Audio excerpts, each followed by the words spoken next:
Hey, buenos días. Mi nombre es Néstor Gómez y sirvo como el pastor de enseñanza aquí en Bluegrass Community Church.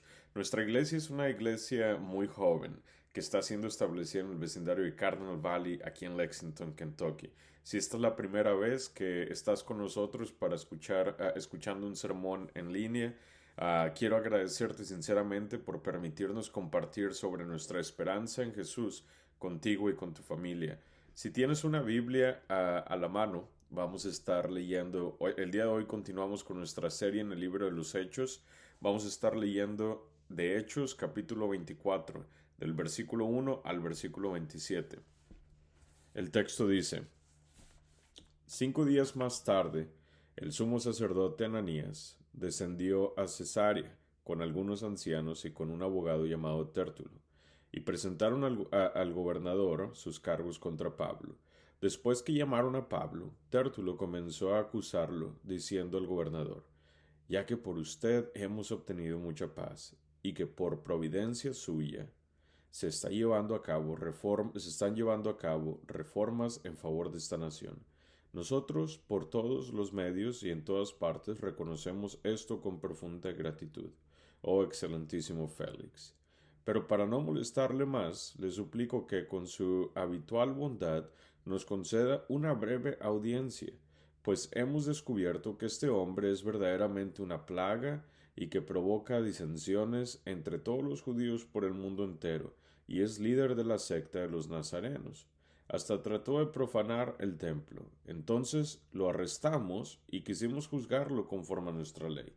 Pero interviniendo el comandante Licias, con gran violencia lo quitó de nuestras manos, mandando a sus acusadores que vinieran a usted.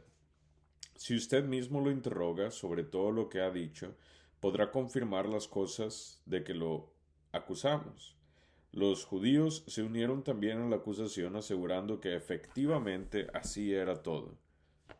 Después de que el gobernador le hizo una señal para que hablara, Pablo respondió, sabiendo que por muchos años usted ha sido juez de esta nación, con gusto presento mi defensa, puesto que usted puede comprobar el hecho de que no hace más de 12 días que subí a Jerusalén a adorar, y ni en el templo, ni en las sinagogas, ni en la ciudad misma me encontraron discutiendo con nadie o provocando un tumulto, ni tampoco pueden ah, probar de lo que ahora me acusan. Pero esto admito ante usted, que según el camino que ellos llaman secta, yo sirvo a Dios de nuestros padres, creyendo todo lo que es conforme a la ley, y lo que está escrito en los profetas, teniendo la misma esperanza en Dios que estos también abrigan, de que ciertamente habrá una resurrección tanto de los judíos como de los limpios. Por esto yo también me esfuerzo por conservar siempre una conciencia irreprensible delante de Dios y delante de los hombres. Después de varios años he venido para traer limosnas a mi nación y a presentar ofrendas. En esto estaba cuando me encontraron en el templo, después de haberme purificado, no con multitud ni con alboroto, pero estaba allí ciertos judíos de Asia y que deberían haberse presentado aquí ante usted y acusarme si tuvieran algo contra mí. O si no, que estos mismos digan qué delito encontraron cuando comparecí ante el concilio, a no ser por esta sola declaración que hice en voz alta mientras estaba entre ellos. Por la resurrección de los muertos soy juzgado hoy ante ustedes. Entonces Félix, que conocía con bastante exactitud acerca del camino, dejó el fallo para después, diciendo cuando venga el comandante Licias, decidiré el caso de usted. Y dio órdenes al centurión de que tuviera a Pablo bajo custodia, pero con alguna medida de libertad, y que no impidiera a ninguno de sus amigos que lo sirvieran. Pero pocos días más tarde llegó Félix con Drusila, su mujer, que era judía, y mandó a traer a Pablo y lo oyó hablar acerca de la fe en Cristo Jesús. Al disertar Pablo sobre la justicia, el dominio propio y el juicio venidero, Félix, atemorizado, dijo, vete por ahora, pero cuando tenga tiempo te mandaré a llamar. Al mismo tiempo tenía esperanza de que Pablo le diera dinero, Por eso acostumbraba llamarlo con frecuencia y conversar con él. Pero transcurridos 2 años, Porcio Festo llegó como sucesor de Félix y deseando hacer un favor a los judíos, Félix dejó preso a Pablo. Esta es la palabra del Señor. Y la iglesia dice gracias sea a Dios. Um, Cualquiera de mis amigos te diría que no soy una persona que es muy buena en deportes, pero sé lo suficiente como para saber que cualquier buena estrategia para cualquier equipo deportivo requiere de una estrategia efectiva de defensa y de ataque. No se puede prestar demasiada atención a una y pasar por alto la otra. Tu estrategia debe de estar bien equilibrada. En los siguientes 3 capítulos, capítulo 24, 25 y 26 del libro de los Hechos, veremos a Pablo dando repetidos discursos de defensa ante los gobernadores de Roma. En este capítulo en específico lo vamos a ver ofreciendo un discurso de defensa ante Félix. Luego en el capítulo 25 veremos a Pablo ante Festo y en el capítulo 26 aprenderemos de su interacción con Agripa. A medida que avanzamos en esta sección del libro de los Hechos, debemos tener cuidado de no despersonalizar a Pablo o verlo como un supercristiano. Tendremos que recordarnos constantemente sobre el hecho de que él era un hombre como tú y como yo. También te animo a que veas a Pablo como alguien cuya misión y vocación o trabajo en la vida se superponían de una manera única, como es el caso de muchos clérigos y líderes de iglesias hoy en día, como mi trabajo. Tal vez usted sea un cristiano que trabaja tiene un trabajo que no está relacionado con una organización religiosa específica, y si este es su caso, tú eres la persona que yo tengo en mente mientras estaba escribiendo este sermón. En el texto de hoy, Lucas está tratando de mostrarnos la forma en que Pablo veía su misión en la vida, que también resultó ser su vocación o trabajo de tiempo completo en relación con el plan de Dios y la esperanza de Cristo para su vida.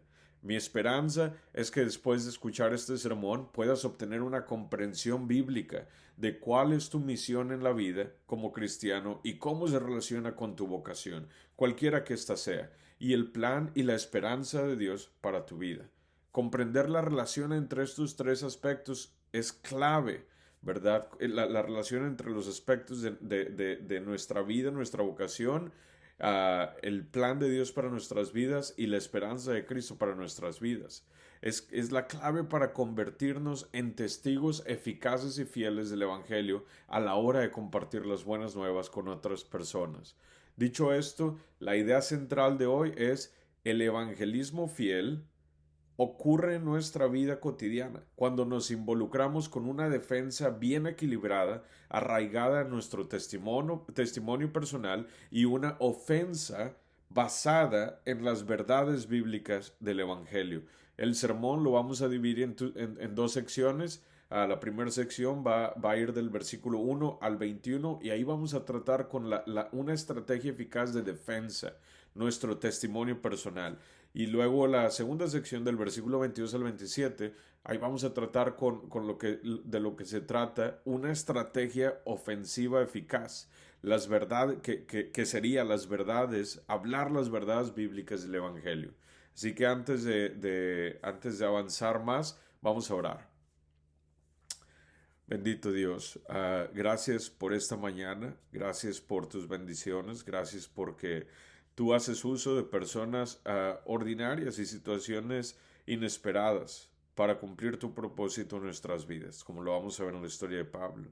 Padre, te pido que conforme vemos el ejemplo de Pablo en este texto, que tú nos ayudes a asimilar, entender, reflexionar sobre las maneras en las que hemos estado compartiendo el Evangelio con otros. Y Padre, que podamos aprender a través de este texto, que es a través de nuestras vidas, nuestro testimonio personal y tu trabajo en nuestras vidas, que nosotros podemos ofrecer una defensa eficaz del Evangelio cuando las personas cuestionen nuestra fe. Y que es a través de las verdades bíblicas que nosotros podemos ofrecer una ofensiva eficaz del Evangelio, únicamente a través de tu verdad. Es en el nombre de Jesús que oramos. Amén. Entonces vamos a comenzar con lo que se trata, de qué se trata ¿Cómo podemos tener una estrategia de defensa eficaz a la hora de defender el Evangelio? Bueno, en el ejemplo de Pablo vemos que él lo hizo a través de su testimonio personal. En los primeros 9 versículos del texto de hoy se nos presenta a un nuevo personaje, Tértulo. Este sería un hombre que hablaría en nombre de los acusadores de Pablo, era un abogado. En el versículo 2 leemos que cuando Pablo fue llamado, Tértulo comenzó a acusarlo y dijo: gozamos de gran paz gracias a ti, hablando de Félix, y se están llevando a cabo reformas para beneficio de esta nación a causa de tu provisión, ¿verdad? Uh, Refiriéndose al gobernador Félix. Ahora, Tértulo era un hombre muy interesante. Parecía estar bien informado sobre cómo jugar el juego ante estos políticos. Muy rápidamente condenaría a un hombre inocente, a Pablo, mientras que al mismo tiempo estaba elogiando el nombre de un hombre con una reputación muy terrible. Tértulo presenta 4 cargos en contra de Pablo. Él dice que primeramente que Pablo es una plaga, ¿verdad? La segunda cosa que él dice es que Pablo es un agitador político. La tercera cosa que él dice es que Pablo es el líder de una secta. Y la cuarta cosa que él dice es que Pablo es uno de los que es una persona que trató de perturbar el templo. Lo que Tértulo estaba tratando de hacer era presentar al apóstol Pablo como alguien que formaba parte de un movimiento que causaría dolores de cabeza a Roma. Pero sabemos que esto no era cierto. Basándonos en el testimonio de Pablo, sabemos que no era un agitador ni un rebelde político. Pablo continuó con su vocación, que en su caso específico resultó ser su ministerio con mucha integridad y con mucho honor. En los versículos 10 al 21, Pablo comienza con su defensa. Es importante notar el contraste entre la forma en que Tértulo se dirige a Félix y la forma en que Pablo lo hace en el versículo 10. Pablo no alaba al gobernador Félix, sin embargo sí reconoce el papel que Félix tenía en el gobierno y expresa su agradecimiento por la oportunidad de defenderse. En este justo momento son las 5 de la mañana. Entonces necesito este café. Uh, de la misma forma, el discurso de Tértulo contra Pablo, de la misma manera en la que el discurso de Tértulo contra Pablo incluía 4 acusaciones, el discurso de Pablo, de defensa de Pablo, incluyó 4 declaraciones de defensa en contra de sus acusadores. Comenzando en el versículo 11, Pablo les dice: hey, yo no hice ningún alboroto, en versículo 11 al 13. Luego les dice su relación, luego les dice que su relación con el camino no es una violación al judaísmo, en el versículo 14 al 16. Luego les dice que él no perturbó ni profanó el templo, versículo 17 y 19. Y luego en el versículo 20 y 21, él les dice que no hay pruebas sobre los cargos que ellos están realizando en contra de él, como lo habían demostrado incluso el examen anterior en el capítulo 22.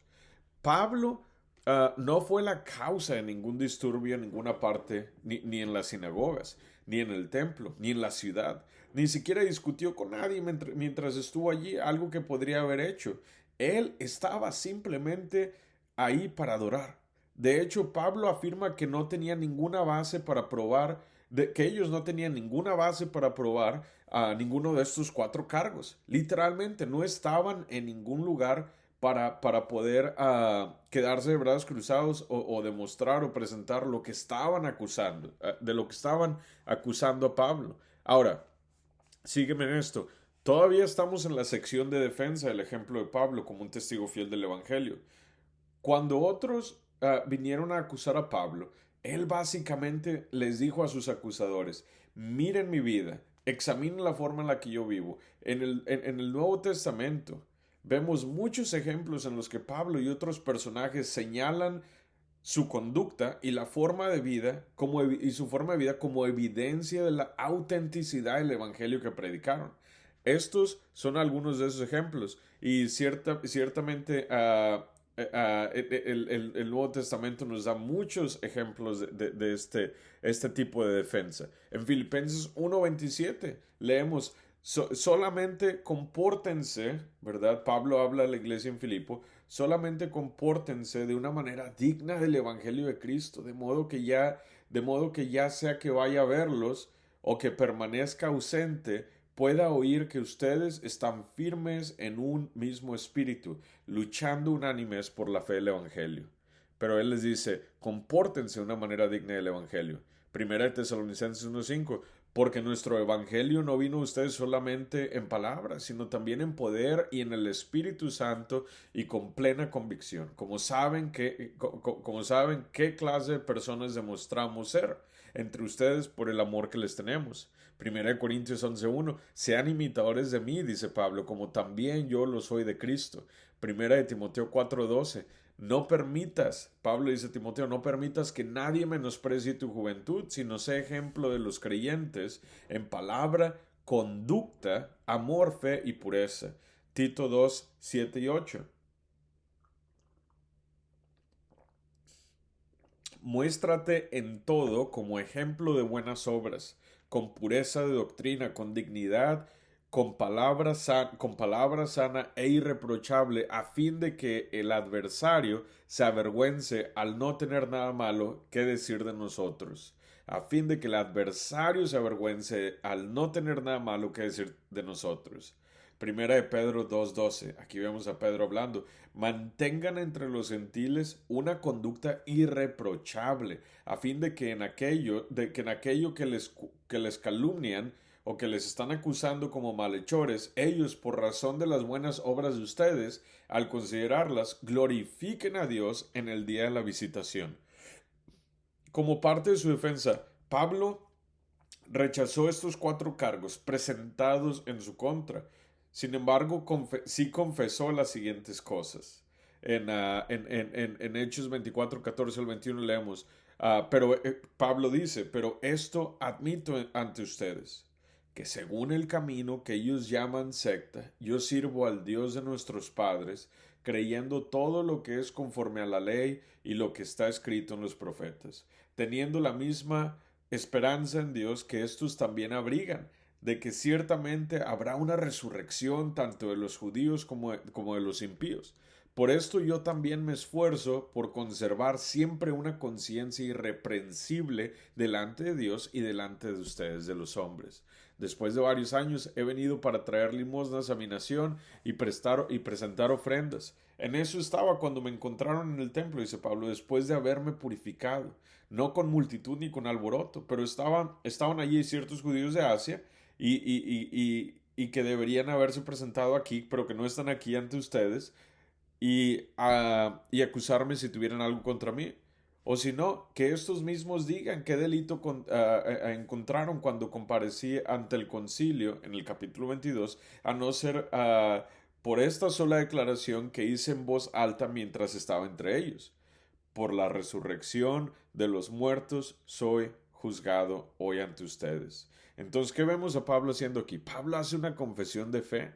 Él confiesa ser miembro del camino, de este nuevo movimiento de creyentes, el único camino a Dios y la salvación.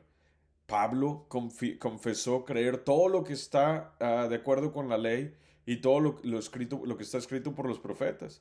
Pablo confesó sobre su esperanza en Dios, sobre su esperanza en la resurrección de los justos y de los injustos, que era algo que era algo que los judíos también tenían en parte de su sistema de creencias. Pablo confesó que siempre tenía la conciencia limpia, siempre estaba intentando tener la conciencia limpia ante Dios y ante los hombres. Y finalmente él confesó sobre su amor y cuidado por su pueblo y la iglesia. Para Pablo, esta ofrenda que él estaba trayendo ese día simbolizaba un reflejo de la unidad de la iglesia, de la iglesia gentil con la iglesia en Jerusalén. Muy a menudo, con mucha frecuencia, algunos cristianos pueden sentir la inclinación de creer que la iglesia primitiva y los apóstoles no tenían una Biblia, pueden sentir la inclinación de creer que la iglesia primitiva y los apóstoles no tenían una Biblia o el consejo escrito de Dios en el cual apoyarse. Pero la verdad es que sí lo tenían. Aquellos en este movimiento de Dios llamado el Camino creían lo que la ley decía, los 5 libros escritos por Moisés, Génesis, Éxodo, Levítico, Números y Deuteronomio. Y también creían en lo que los profetas habían enseñado y en la esperanza de la resurrección de los justos y de los injustos. Estos primeros cristianos, especialmente los de origen judío, amaban el consejo escrito de Dios, que se les había dado a través de Moisés, los profetas e incluso a través de los libros poéticos como los Salmos. En numerosas ocasiones Jesús citó los Salmos, como vemos en Lucas 20, 40 y 43, donde él dice, pues David mismo dice en el libro de los Salmos, el Señor dijo a mi Señor, siéntate a mi diestra hasta que ponga a tus enemigos por estrado de tus pies. Decir que la iglesia primitiva no tenía un consejo escrito de Dios no es consistente con lo que vemos en el ejemplo del Nuevo Testamento. En este sentido, la ley era vista por la iglesia primitiva en términos de redención, salvación y una promesa futura. Esta es la razón por la que Pablo dice en Hechos 24:15, teniendo la misma esperanza en Dios, que estos también abrigan, refiriéndose a sus antepasados y los creyentes presentes ahí, perdón, los judíos, de que ciertamente habrá una resurrección tanto de los justos como de los impíos. Lo que esto nos muestra es que este nuevo movimiento, el camino, estaba arraigado en viejas promesas, promesas muy antiguas, pero era un movimiento nuevo.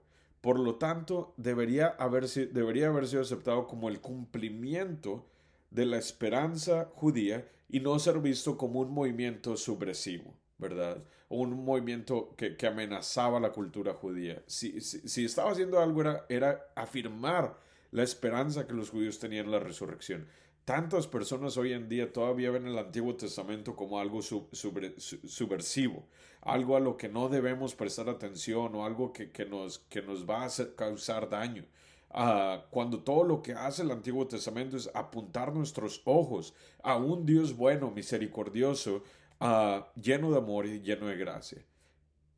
Otro aspecto de la defensa de Pablo que debe destacarse es el hecho de que para la iglesia primitiva era tan importante hablar de la resurrección porque indicaba quién era Jesús.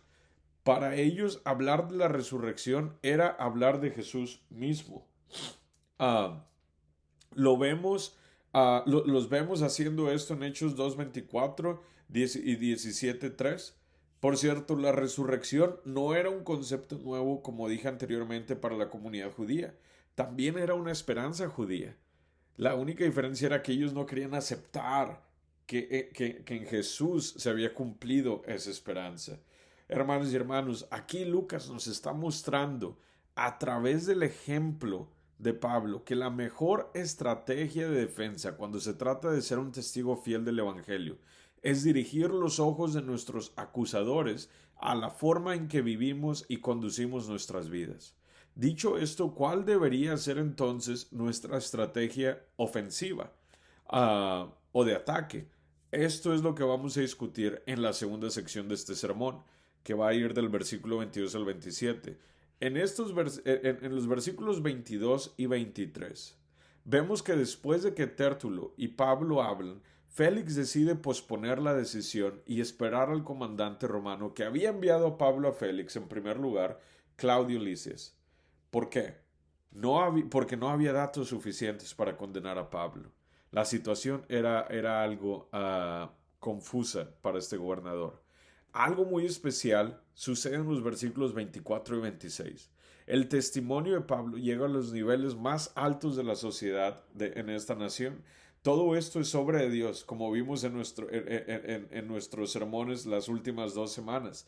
Algo que llamamos providencia, ¿verdad? La forma en la que Dios cuida de su creación, preserva a sus hijos y la forma en la que Él usa a personas ordinarias, situaciones inesperadas para cumplir su propósito. Como Dios le había dicho a Pablo en Hechos 23:11, ¿verdad? Él lo iba a utilizar a él para ir a predicar, a compartir, a testificar, de la misma forma en la que lo había hecho en Jerusalén, en Roma.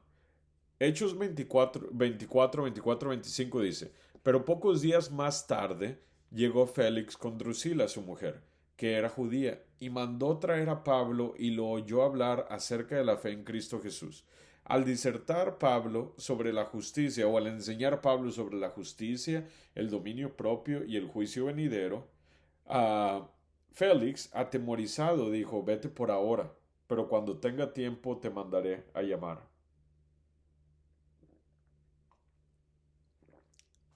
Ah, a pesar de que la Biblia no nos da mucha información sobre quién era Drusila, sí nos dice quién era Félix y sobre el testimonio que Félix tenía.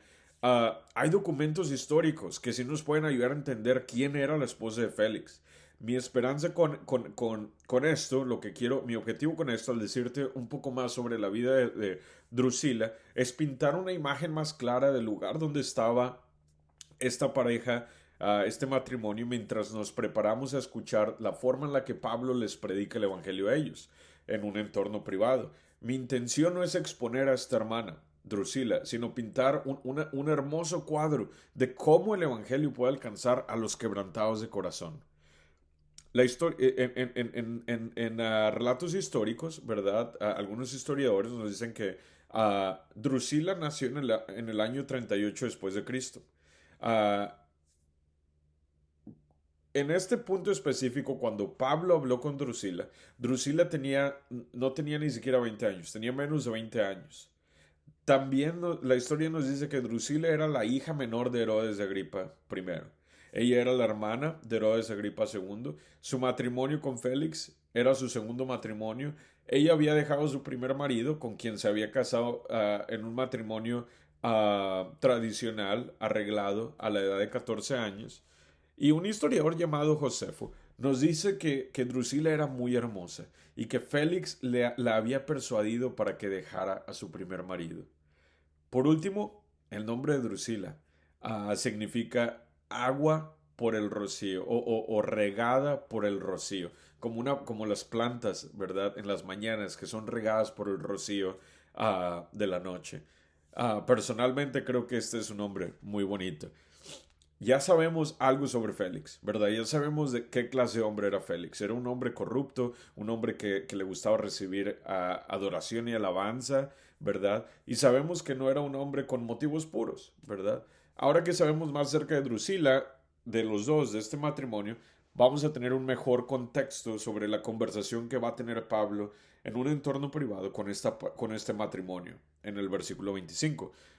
El texto dice: al disertar Pablo, al enseñar Pablo sobre la justicia, el dominio propio y el juicio venidero, Félix, atemorizado, dijo: vete por ahora, pero cuando tenga tiempo te voy a mandar a llamar. Esto es lo que vamos a ver en los próximos versículos, ¿verdad? En lo que vemos en el versículo 25 es lo que yo llamo una excelente estrategia evangelística de ofensiva, de ataque. En cuanto a su estrategia defensiva, Pablo le decía a la gente: hey, mírame, mira la forma en la que yo conduzco mi vida, la forma en la que yo vivo. Para su estrategia evangelística ofensiva, cuando se trataba de seguir adelante, de marchar adelante con el Evangelio, Pablo, lo que él dijo era: vamos a ver a las Escrituras. El texto nos dice que Pablo destacó tres cosas muy importantes que esta pareja tenía que escuchar. A diferencia de Tértulo, que alabó a Félix la primera vez que él lo vio, Pablo es directo y le dice exactamente a Félix lo que él debe escuchar, lo cual es el consejo completo de Dios. Pablo les habla primeramente de la rectitud, de la justicia, ¿verdad? En el versículo 25 dice: al disertar Pablo sobre la justicia o sobre la rectitud, al hacer esto, Pablo estaba apuntando los ojos de Drusila y de Félix a Jesús, a la figura de Jesús, a la persona de Jesús, el único que es justo. En 1 Corintios 1:30 leemos lo siguiente: pero por obra suya están ustedes en Cristo Jesús, el cual se hizo para nosotros sabiduría de Dios y justificación, santificación y redención. Como seguidores del camino debemos recordar que nuestro acceso a Dios es únicamente a través de la obra de Jesucristo en la cruz y su resurrección. Cristo es nuestra justicia, es nuestra rectitud. Nosotros no vamos a Dios confiando en nuestras propias palabras o nuestras propias obras de justicia o de rectitud, porque todas nuestras obras de injusticia o rectitud son inadecuadas e insuficientes para presentarnos ante un Dios santo y justo. Tal vez sería bueno recordar la historia de Abel y Caín, dos hermanos que vivían en la misma tierra, ¿verdad? La única diferencia entre ellos era que Caín cuidaba la tierra, atendía la tierra, mientras que Abel atendía las ovejas. Un día ambos hermanos trajeron una ofrenda a Dios. La Biblia nos dice que la ofrenda de Caín fue insuficiente. La Biblia no nos dice por qué Dios aceptó la ofrenda de Abel y no la de Caín. Todo lo que sabemos es que Caín ofreció la obra de sus manos como un agricultor. Pero por otro lado, Abel apacentaba las ovejas. Y muy probablemente él ofreció un cordero, ¿verdad?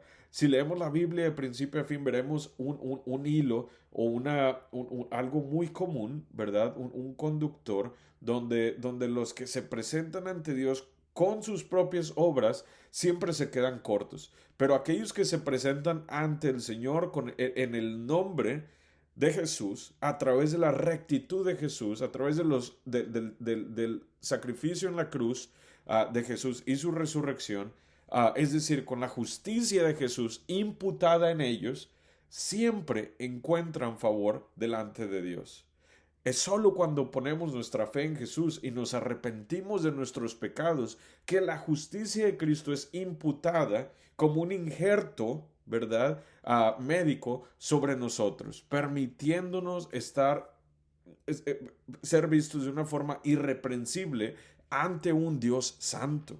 Entonces, cuando hablamos de que la justicia de Cristo es imputada en los creyentes, lo que estamos diciendo es que a través de la fe en Jesús, la perfección de Jesús, su rectitud, cubre nuestras imperfecciones, otorgándonos acceso a la gracia y aceptación de Dios. Esa es la primera cosa que Pablo habla, sobre la cual Pablo habla con esta pareja. La segunda cosa que Pablo habla con ellos es sobre el autocontrol o el dominio propio. Al tocar en este punto, lo que Pablo probablemente cubrió eran temas de moralidad y ética personal con esta pareja casada. Ya sabemos el trasfondo de estos dos individuos, de Drusila y de Félix. Eran dos aspectos muy importantes que se deben de tocar cuando se trata de explicar lo que significa el verdadero arrepentimiento. En Santiago 4, 7 y 10, Santiago nos dice, por tanto, sométanse a Dios, resistan pues al diablo y él huirá de ustedes. Acérquense a Dios y él se acercará a ustedes. Acérquense a Dios basado en sus propias obras, no, basado en las obras y la rectitud y la justicia de Cristo. Y luego dice, limpien sus manos, pecadores, y ustedes de doble ánimo purifiquen sus corazones. Aflíjanse, lamentense y lloren, ¿verdad? Pongan atención a los caminos chuecos de sus vidas, ¿verdad? Que su risa se convierta en lamento y su gozo en tristeza. Humíllense en la presencia del Señor y Él los exaltará. Pero Él dice, ¿verdad? Sométanse a Dios, acérquense a Dios y Él se acercará a ustedes. Limpien sus manos. ¿Cómo puede uno limpiar sus manos si no sabe de qué están sucias sus manos? ¿Verdad? Entonces, al tocar sobre este tema del dominio propio y al tocar sobre aspectos importantes relacionados a temas de moralidad y ética, lo que Pablo estaba tratando de explicar, ¿verdad? A esta pareja era, pongan atención a la vida a la forma en la que conducen sus vidas y reconozcan que necesitan de este Salvador del cual les he hablado, ¿verdad? En el primer tema en el cual toqué, ¿verdad? Sobre la justicia. El gran predicador Charles Spurgeon dijo una vez, el arrepentimiento nos hace ver la maldad del pecado, no solo como una teoría, sino experimentalmente, como un niño quemado teme el fuego. Muchos de nosotros ¿verdad? De la misma forma en la que muchos de nosotros vivimos. Yo creo que este matrimonio ah, tenía mucho de qué arrepentirse. Mi mayor oración es que a través del Espíritu Santo Dios nos ayude a ver la maldad del pecado, no solo como algo abstracto, sino como algo real y destructivo, de la misma manera en la que un niño que ha sufrido ah, de las atrocidades del fuego mira el fuego. La tercera cosa que Pablo habla con esta pareja es sobre el juicio venidero. Cualquier buen evangelista nunca va a hablar sobre el juicio venidero antes de abordar lo que significa la fe genuina y el arrepentimiento genuino. Hablar del juicio venidero es hablar del papel de Jesús como el gobernante supremo, preservador, sustentador, rey soberano y juez del universo. En Apocalipsis 19:16 leemos esto acerca de este rey llamado Jesús. Dice que en su manto y en su muslo tiene un nombre escrito: Rey de reyes y Señor de señores. La justicia, el dominio propio y el juicio venidero eran tres temas que Félix y Drusila ciertamente necesitaban escuchar, pero también cosas que nosotros necesitamos escuchar, y también cosas que nuestros vecinos necesitan escuchar, y también cosas que nuestros compañeros de trabajo y familiares necesitan escuchar. Presta mucha atención al hecho de que en esta narrativa no hay mención de una oración que alguien pueda hacer para recibir a Cristo. Es esa famosa oración de que, hey, repite después de mí y vas a recibir a Cristo. De hecho, no hay mención de este tipo de oración, la oración del pecador, en ninguna parte de la Biblia. Todo lo que Pablo hizo fue predicar el Evangelio a esta pareja con la esperanza de que el Espíritu Santo completaría su obra en sus corazones. Al crecer, cuando yo estaba creciendo, cuando yo era niño, si me preguntabas, yo no puedo ni recordar cuántas veces misioneros que vinieron a mi colonia o a mi ciudad, a mi pueblo, me invitaron a hacer la oración del pecador con ellos.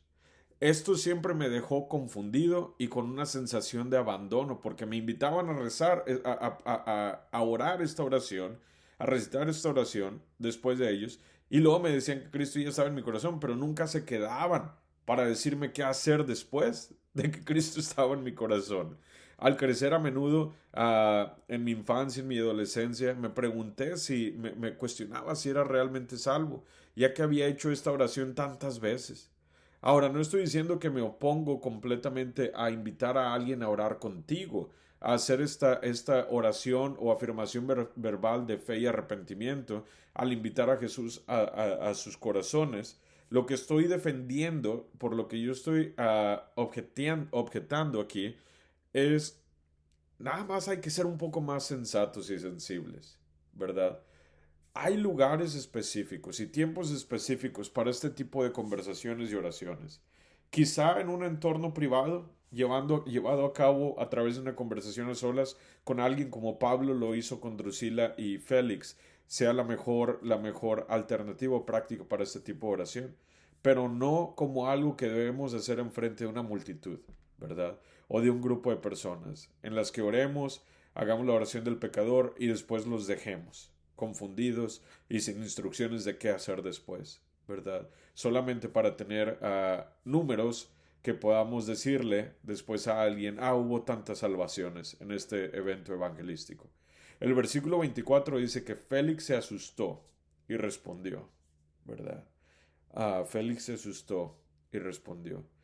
Le dijo a Pablo, vete por ahora, pero cuando tenga la oportunidad te voy a llamar.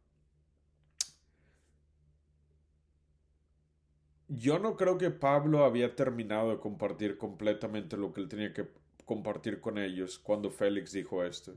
Sin embargo, en el versículo 26 leemos que a medida que pasaba el tiempo, Félix a menudo, ¿verdad?, llamaba a Pablo y conversaba con él. ¿Qué significa a menudo? Tanto como fuera posible. Alguien podría pensar que esto se debía a que Félix quería escuchar más sobre el Evangelio. Ah, pero yo no creo que esa era la intención de Félix, ¿verdad? Vemos en el texto que Félix sabía que Pablo tenía acceso a limosnas y ofrendas de la iglesia gentil.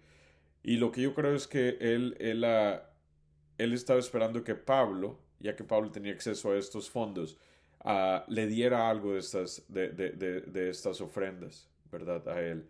Algo que es corrupto, ¿verdad? Esto es una ironía considerando los temas que Pablo abordó con Félix y su esposa. Aceptar sobornos es ilegal hoy en día y era ilegal en ese entonces. Sin embargo, esto no debería sorprendernos. Hoy en día muchas personas se parecen a Félix. Algunas personas van a venir a ti, a nosotros, van a venir con nosotros y a los lugares donde vivimos, trabajamos y jugamos con una postura de alguien que siente curiosidad por la forma en la que vivimos o nuestra fe. Ah, Sin embargo, lo que realmente están buscando es un beneficio personal y tenemos que orar a Dios que Él nos dé discernimiento para cuando esto suceda. Al concluir con el mensaje de hoy, Lucas, a través del ejemplo de Pablo, ¿verdad? Para concluir, lo que Lucas nos está mostrando son dos cosas muy importantes. En primer lugar, nos está mostrando que el cristianismo no es una amenaza ni para Roma ni para ningún estado. Los cristianos no son transgresores de la ley. Nosotros vivimos con integridad, buscando siempre la santidad personal y el bienestar de nuestras comunidades. Ahora, tenemos que tener en cuenta que hoy en día sí hay gobiernos en el mundo que han prohibido la propagación del Evangelio. Lo que debe quedar en claro es que en estos casos es que las acciones de los cristianos en esos gobiernos no representan ninguna amenaza para el bienestar del Estado. Lo que esto nos enseña es que nuestra mejor estrategia defensiva cuando se trata de compartir el Evangelio de una manera eficaz es nuestro testimonio personal y la forma en que nos comportamos ante el mundo. En segundo lugar, ¿verdad? Lucas nos muestra que la mejor estrategia ofensiva que podemos aplicar al compartir el Evangelio es compartir las verdades de las Escrituras. Comparte la Biblia, el consejo de Dios. El Evangelio avanza hacia adelante cuando predicamos el consejo completo del Señor. Vemos esto en la franqueza, la franqueza con la que Pablo se relaciona con Félix y su esposa, Drusila. Pablo no le dijo a Félix lo que Félix quería oír, como lo hizo Tértulo.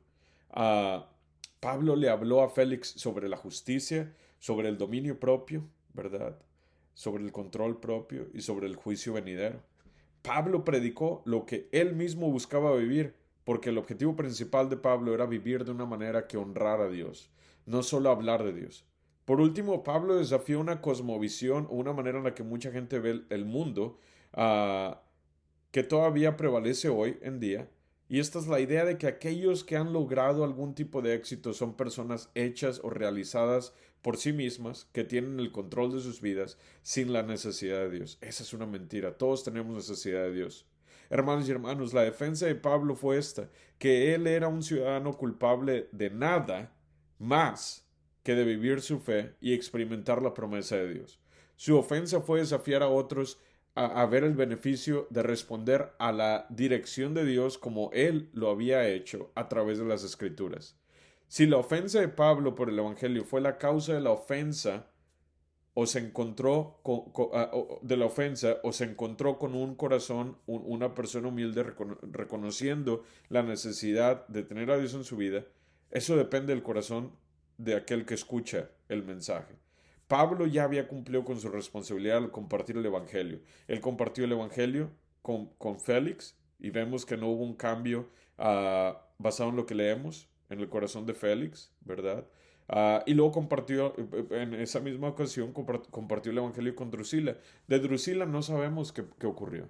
No sabemos si Drusila decidió seguir a Cristo, si su vida fue cambiada, pero me gusta, lo que sí me gusta es imaginarme que la vida de Drusila fue cambiada. Como dije anteriormente, el nombre Drusila significa regada por el rocío, ¿verdad? Como una planta, una flor uh, que ha estado a través de todo el día, ¿verdad? Bajo el calor del sol, pero cuando llega la noche, cuando llega la mañana, es regada por ese rocío, ¿verdad? No la lluvia, por un rocío muy sutil, ¿verdad? Y yo creo que de esa misma manera, Pablo fue el rocío, ¿verdad? La palabra que Pablo trajo a su vida fue el rocío que regó a esta mujer tan quebrantada. Lo mismo es cierto hoy en día para aquellos que difunden el Evangelio, ¿verdad? Nosotros funcionamos como el rocío de la noche, que muchas veces va y riega, ¿verdad? A aquellos que han estado sentados bajo el calor del sol por muchos años. Hermanos y hermanos, recuerden que el evangelismo fiel ocurre en, en nuestra vida cotidiana, cuando nos involucramos con una defensa bien equilibrada, arraigada en nuestro testimonio personal y en una ofensa basada en las verdades bíblicas del Evangelio. Espero que este mensaje te haya bendecido y vamos a orar. Nos vemos este domingo. Señor, te damos gracias por tu palabra, te damos gracias por el consuelo, el consejo que encontramos en las Escrituras, por la sabiduría que encontramos en las Escrituras, que realmente nos enseñan a cómo vivir nuestras vidas y compartir de una manera eficaz y bíblica sobre ti a los demás. Señor, oro por todos los santos de Bluegrass Community Church. Espero que este mensaje haya sido de bendición y que ellos lo puedan seguir aplicando conforme intentan relacionarse con sus colegas en el trabajo, familia, amigos, vecinos, al compartir sobre el Evangelio con ellos. Es en el nombre de Jesús que oramos. Amén.